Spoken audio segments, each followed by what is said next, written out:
మధ్యాహ్నం 12 గంటల టైంలో తమ్ముడు నరసింహరావు అనే మా తమ్ముడు నాకు నొప్పిగా ఉందని చెప్పేసి బయటకు వచ్చాడు.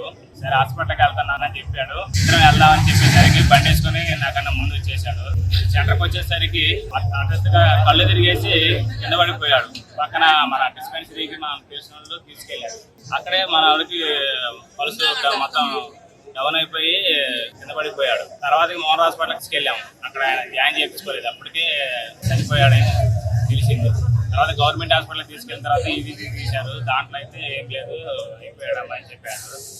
తర్వాత మళ్ళీ మాకు డౌట్ వచ్చి వేరే దానికి తీసుకెళ్దాం అనేసి డాక్టర్ గారు లేదమ్మా ఇది తీసుకెళ్ళి నెక్స్ట్ అనేసి మాకు చెప్పారు. ఆ తర్వాత మేము ఇక్కడికి 3 గంటల టైంలో మన ఉదయం తీసుకొచ్చాము ఐటీసీ గేట్ దగ్గరికి.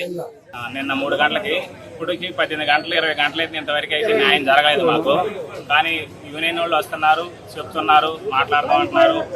వాళ్ళు పెద్దవాళ్ళు లేరు అని చెప్తున్నారు, అధికారులు లేరని చెప్తున్నారు. కానీ ఏదైంది ఇంతవరకు మాకు క్లారిటీ రాలేదు. ఇప్పుడు కూడా వచ్చేసి వాళ్ళు సామరాజ్యానికి వచ్చారు, మాట్లాడదామని చెప్తున్నారు. కానీ మాకైతే 14 వేతన ఒప్పందాలు ఏదైతే ఎల్టీలో ఉన్నాయో అవి మాత్రం మాకు కంపల్సరీగా న్యాయబద్ధంగా జరగాలి. పొద్దున్నే వచ్చిండు, రాంగ్ నెంబర్ ఎందుకు వచ్చిందో మా దగ్గర మా కాకపోతే వచ్చిందంట. వచ్చి అన్నం ఇంటి దాకా పోతుందంట. ఇంటి దాకా బాగా ఏం జరిగిందో కింద పడిపోయిందంట. కింద పడి బాగా మరి ఎవరో చూసిపోయి హాస్పిటల్ చేర్చారు. అనుకోకుండా మాకు ఆచారం బాగా అక్కడ ముడిస్తుండు. నేను ఇంత డామేజ్ కూడా ఎవరేం లేకపోతే మళ్ళీ ఇక్కడ హాస్పిటల్ మొత్తం ఎక్కడ లేదన్నారు. లేకపోతే మళ్ళీ ఇక్కడ బండి వేసిన మనవరాళ్ళు మేము ఎంత కొట్టుకున్నారు, మా మాకు ఎవరు ఆలకేయట్లేదు. నా పిల్లకి ఏమి లేదు, నా పిల్ల పెచ్చిది ఏమన్నా లేదు తినడానికి. నేను నా బిడ్డకి ఏమైనా న్యాయం చేయాలా, నల్లుడికి ఏమైనా వచ్చే జాబ్ ఉండి ఇవ్వాలా, నా మారాలను చదివి ఇవ్వాలా. ఉండటానికి ఇల్లు లేదు, తినడానికి ఇల్లు లేదు. నా బిడ్డ పని కాదు, నా బిడ్డ చేత కాదు.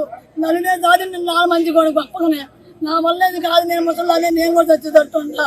నలుగురికి ఏదైతే న్యాయం చేయండి, నా మామరానికి ఒక దారి చేయాలా. నా వల్ల అయితే కాదు, తండ్రి లేని పిల్లలు చేసింది. నమస్కారం, నా పేరు సుస్మిత. మా నాన్న పేరు నరసింహారావు. మా నాన్న నిన్న లంచ్ టైంలో హార్ట్ అటాక్ వచ్చి చనిపోయారు. నిన్నటి నుంచి మాకు ఏ న్యాయం జరగలేదు. అగ్రిమెంట్లో ఏముందో మాకు అది చేసే చాలు. మాకు అనిపించి ఏమవద్దు. I want justice.